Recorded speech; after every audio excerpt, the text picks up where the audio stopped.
கர்த்தராகிய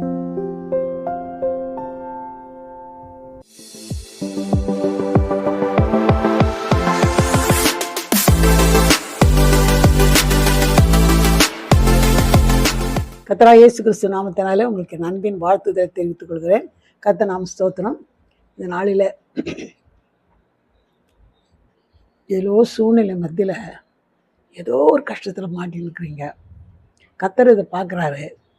ஐயோ, எப்போ மற்றவங்களாம் என்னை இப்படி கேவலமாக பேசுகிற மாதிரி நடக்குது, இப்படி தானா என் நிலைமை, என் வாழ்க்கை இவ்வளோ தானா, கவலைப்படாதீங்க. உங்களுக்கு ஒரு நல்ல வாக்குத்தத்தத்தை கர்த்தர் நீங்கள் கொடுக்க போகிறார். நீங்கள் பாருங்கள், அது கண்டிப்பாக உங்களுக்கு ஆசீர்வாதமாக இருக்கும்.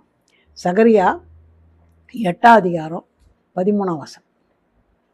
சம்பவிப்பது என்னவென்றால், யூதா வம்சத்தாரே, இஸ்ரவேல் வம்சத்தாரே, நீங்கள் புறஜாதிகளுக்குள்ளே சாபமாய் இருந்தது போலவே ஆசீர்வாதமாய் இருக்கும்படி நான் உங்களை ரட்சிப்பேன். பயப்படாதீங்கள், உங்கள் கைகள் திடப்பட கடவுது. பாருங்க, பயப்படாதீங்கன்னு கர்த்தர் சொல்கிறார். நான் சொல்கிறேன், கர்த்தர் சொல்கிறார், பயப்படாதீங்க. இப்படிலாம் பேசுகிறாங்களே, என்ன நீ கர்த்தர் நம்பினுக்கிறிய, கர்த்தர் பிள்ளைய, உனக்கு என்ன கட்சிச்சே? உங்கள் பிள்ளைங்களுக்கு கல்யாணம் ஆயிடுச்சா, குழந்தை பிறந்துச்சா, உனக்கு பணம் கடன் போயிடுச்சா? எங்களுக்கு பாரு, நாங்கள் எவ்வளோ நல்லா இருக்கிறோம், எங்களுக்கு கடனே இல்லை, எங்களுக்கு நல்லா இருக்குது, நல்ல பிள்ளைங்க கட்சிக்கிறாங்க, நல்லா மருமக கட்சிக்கிறான், நல்ல மருமகன் கட்சிக்கிறான், எவ்வளோ சொல்கிறாங்க இதில் உலக மக்கள். அப்படி சொன்னால் கர்த்தர் இதெல்லாம் பார்க்குறாரு, கேட்குறாரு. நம்ம மற்றவங்களுக்கு முன்னால் அந்த மாதிரி பேசுறதை பார்த்து கர்த்தர் ஒரு காலம் சந்தோஷப்பட மாட்டார். வைராக்கியமான ஆண்டவர். நம்மளை புறஜாதியார் அப்படி பேசும்போது கர்த்தர் சும்மா விட மாட்டார், அதுக்கேற்ற பலனை கொடுப்பார். பாருங்கள், சங்கீதம் 42:3 உன் தேவன் எங்கே என்று அவர்கள் நாள்தோறும் என்னிடத்து சொல்லுகிறபடியால் இரவும் பகலும் என் கண்ணீரே எனக்கு உணவாயிற்று. இது யார் சொல்கிறதுனா, கோராகு புத்திரர் சொல்கிறாங்க. பாரு, என்ன ஆண்டவர் எங்கே, ஆண்டவர் என்ன புறஜாதி சொல்கிறாங்க, இவர் படுற கஷ்டம் கூட அவர் பெருசாக தெரில, அவங்க சொல்கிறாங்க பாரு, அதுதான் ரொம்ப வேதனையாகுது. பாப்பி சொல்கிறாங்களே, அது இரவும் பகலும் கண்ணீரே உணவாயிற்று அப்படின்னு சொல்கிறார். அப்போது மற்றவங்க சொல்ல வார்த்தை அவருக்கு வேதனையாக இருக்குது. இப்போ இதே மாதிரி ஒரு புறஜாதின்னு சொல்லுவாங்க, பெயர் கிறிஸ்துவங்கிறாங்க, ரட்சிக்கப்படாதுங்கிறாங்க, அவங்க கூட அப்படி பேசுவாங்க. நாங்கள் நல்லா தான் இருக்கிறோம், நீங்கள் தான் இப்படிங்கிறீங்க, உங்களுக்கு தான் இது இப்படி இருக்குது அப்படி சொல்லுவாங்க. அதுவே நம்மளுக்கு ஒரு வேதனையாக இருக்கும். அப்போது நம்ம என்ன பண்ணனாக்கா, மற்றவங்க கேலி பண்ணும்போது நம்ம என்ன பண்ணுக்குது, புலம்பக்கூடாது. பாருங்கள், சங்கீதத்திலே இருக்குது 42:10 உன் தேவன் எங்கே என்று என் சத்துருக்கள் நாள்தோறும் என்னோடு சொல்லி என்னை நிந்திப்பது என் எலும்புகள் உருவ குத்துகிறது போல இருக்கிறது. எலும்பில் குத்துற மாதிரி இதுன்றார். கஷ்டம் ஒரு பக்கம், பாடு ஒரு பக்கம்னா இந்த ஜனங்க பேசுகிற பேச்சு அப்படி இருக்குது. கவலையே படாதீங்க. நீங்கள் அவங்க சொன்னால் நீங்கள் வேதனை பண்ணி அழுது இருக்க வேணாம். இது பிசாசு என்ன பண்ணுவானா, நம்ம கத்தரை விட்டு விலகி போயிடணும். அவங்க சொல்லுவாங்க, பாரு நீ வா என்கிட்ட வா, உனக்கு தாயத்து கட்டி வைக்கிறோம், இந்த பூஜை போட வைக்கிறேன், உனக்கு கூட நல்லா இருக்கணும், அதுக்கு ஓடிடுங்களா? ஓடக்கூடாது. இதெல்லாம் அவங்க பேசுறத கத்தரோட கேட்குறாரு. அதனால் நம்ம ஆண்டவர் சும்மா உங்களுக்கு கேவலமாக விடுறதுக்கு விடவே மாட்டார். அதனால தான் கத்தர் சொல்கிறாரு, இந்த கத்தர் சத்துருக்கள் கேலிப்படுறதை கத்தர் பார்த்துங்கிறாரு. அவர் அதே இடத்துல என்ன பண்ணுவார், உங்கள் கேலியாக கிண்டலாக சாபமாக வார்த்தைகளை ஆசீர்வாதமாக உனக்கு கத்தர் மாற்றி கொடுப்பார். பாருங்கள், சங்கீதம் 115:2 அவர்களுடைய தேவன் இப்பொழுது எங்கே என்று புறஜாதிகள் சொல்வானேன். இந்த மாதிரி சொல்லும்போது நம்ம என்ன பண்ணுமா, இந்த புலம்பல் 3:40 நாம் நம்முடைய வழிகளை சோதித்து ஆராய்ந்து கத்தரிடத்தில் திரும்ப கடவோம். நம்மள எதுனா குறைக்குதான்னு பார்த்துக்கணும். கத்தர் இப்படி தான் பாரு, அவங்களுக்கும் அப்படி பேசக்கூடாது. இதுக்காக அப்படி நீங்கள் பேசக்கூடாது. என்ன தப்பு இல்லாத நம்மளுக்கு என்ன வந்துச்சா, ஆனால் கத்தருக்கு பிரியமில்லாத காரியம் என்ன செய்துட்டானே, நம்ம வழிகளை ஆராய்ச்சி பார்க்கணும்.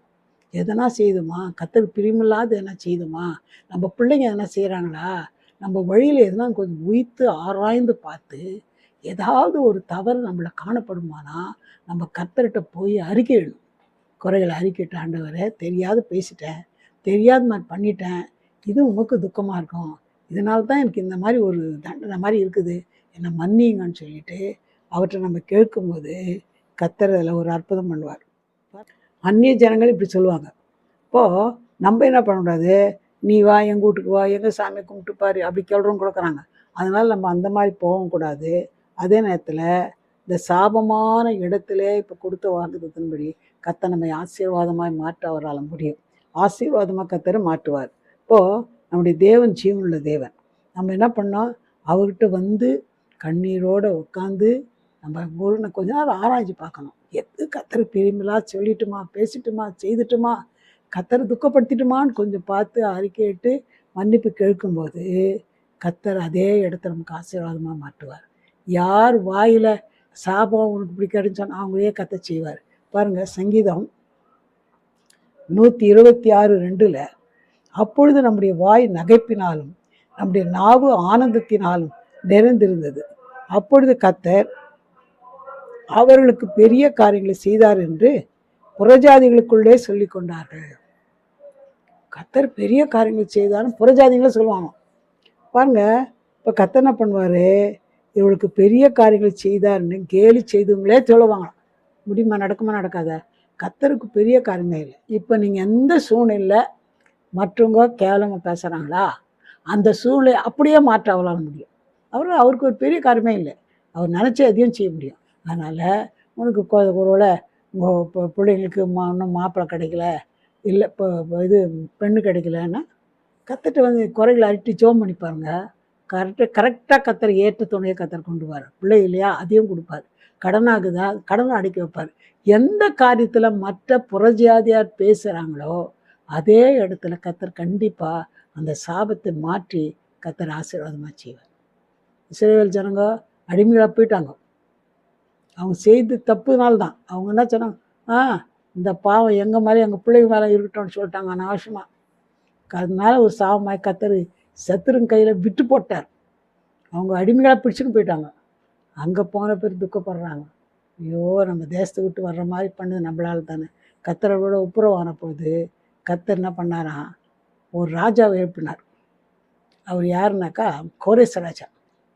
150 வருஷத்துக்கு முன்னால் அவர் பேரை சொல்லி இந்த 153 வருஷத்துக்கு மேலே சொல்லிட்டார், கோரேஸ்னு ஒரு ராஜா வருவார், அவன் என்னுடைய தாசனு, அவரை கொண்டு உங்களுக்கு ஆசீர்வாதமாக தருவேன்னு சொன்னார்.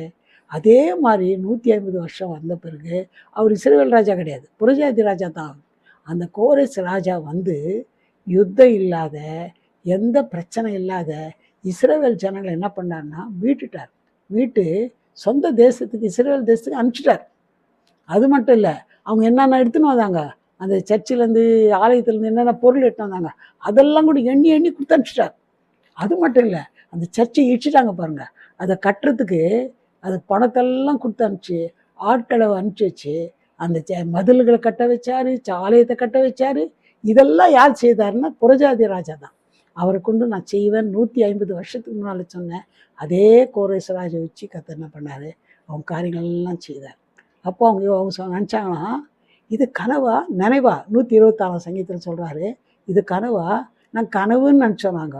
ஏன்னா யுத்தம் நடக்கல, ஒன்றும் நடக்கல, டக்குன்னு இப்படி அடிமையாங்களை கர்த்தர் இப்படி கொண்டாந்து விட்டார இந்த ராஜா மனமான்னு சொல்லி இது கனவா நினைவா நினச்சாங்க. அப்போது கர்த்தர் நம்ம காரியங்களை ஆசீர்வாதமாக மாற்ற அவரால் முடியும். எங்கே கேலி கிண்டலாக பண்ணாங்களோ அதே கர்த்தர் ஆசீர்வாதமாக மாற்றுவார். உங்கள் விஷயத்திலும் கர்த்தர் செய்வார். கவலையே படாதீங்க, கர்த்தர் நம்மளை ஆசீர்வதிப்பார். கவலைப்படாதீங்க, இது உங்களுக்கோட தான் கர்த்தர் பேசும், உங்களோட தான் கர்த்தர் பேசுகிறார். கண்டிப்பாக உங்கள் சாபத்தை ஆசீர்வாதமாக மாற்றுவார். நம்பிக்கையாக விசுவாசத்தை கற்றுட்டு வந்து ஜெபிங்க, கர்த்தர் செய்வார். நம்ம ஜெபிக்கலாம்.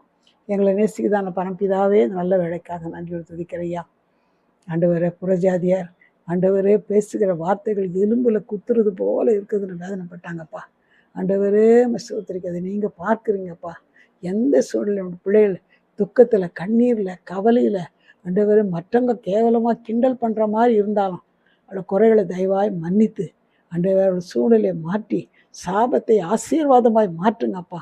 அன்று இஸ்ரவேல் ஜனங்களுக்கு செய்தீங்களே அதே போல் நம்முடைய பிள்ளைகள் ஒவ்வொருக்கும் செய்து ஆண்டவரே சாபமான காரியங்களை மாற்றி ஆசீர்வாதமாக நீங்கள் மாற்ற போகிறீங்க. அதற்காக சோத்திருக்கிறையா என்றார். நீங்கள் உண்மையுள்ள தேவனப்பா. பிள்ளைகள் கஷ்டப்படுறது நீங்கள் பார்த்து கொண்டு இருக்க மாட்டீங்கப்பா. இந்த சந்தர்ப்ப சூழ்நிலை மாற்றி சாபத்தை மாற்றி ஆசீர்வாதமாய் மாற்ற போவதற்காக சோத்திருக்கிறையா. தொடர்ந்து காத்துக்கொள்ளும், குறைகளை குற்றங்களை தயவாய் மன்னிங்க, அற்புதம் செய்யுங்க. இயேசுவின் நாமத்தில் ஜெபம் கேளும் பிதாவே, ஆமே. இந்த வசனம் உங்களுக்கு பிரயோஜனமாக இருந்தால் இதை மற்றவங்களோடு ஷேர் பண்ணுங்கள். அது அவங்களுக்கும் ஆசீர்வாதமாக இருக்கும். கர்த்தர் உங்களை ஆசீர்வதிப்பாராக. கர்த்தர் நாம ஸ்தோத்திரம்.